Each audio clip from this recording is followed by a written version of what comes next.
Nombreux sont, mes bien-aimés, les témoignages véridiques au sujet du Christ.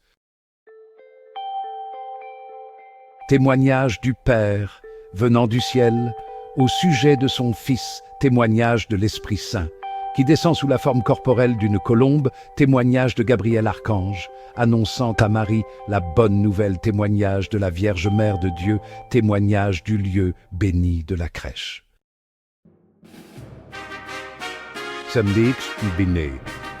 Jean-Baptiste témoigne, le plus grand des prophètes, l'introducteur de la nouvelle alliance, celui même qui d'une certaine manière relie en sa personne les deux alliances, l'ancienne et la nouvelle.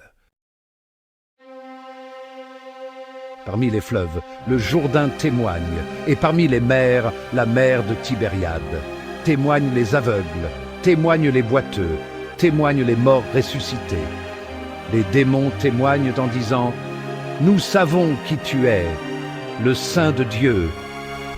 Matthieu 1, 24. Témoignent les vents ramenés à l'ordre et au silence.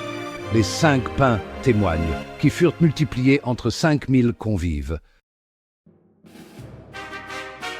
Les ennemis de ce temps-là témoignent, et parmi eux, le bienheureux Paul, ennemi d'un instant, esclave d'un long temps. Les 12 apôtres témoignent, qui, non seulement en parole, mais chacun par ses supplices et sa mort, ont proclamé la vérité. Tous ceux-là, divers, et d'autres plus nombreux encore, sont témoins.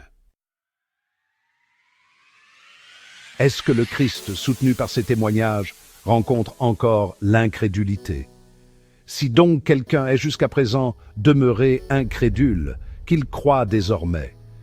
Et si quelqu'un était déjà croyant, qu'il accentue son progrès dans la foi en croyant en notre Seigneur Jésus-Christ, et qu'il sache de qui il porte le nom. Tu es appelé chrétien. Respecte ton nom, que notre Seigneur Jésus-Christ, Fils de Dieu, ne soit pas blasphémé à cause de toi, mais que plutôt tes belles œuvres brillent devant les hommes, pour qu'à leur vue, les hommes glorifient dans le Christ Jésus, notre Seigneur le Père des cieux, à qui la gloire maintenant et dans les siècles des siècles. Amen.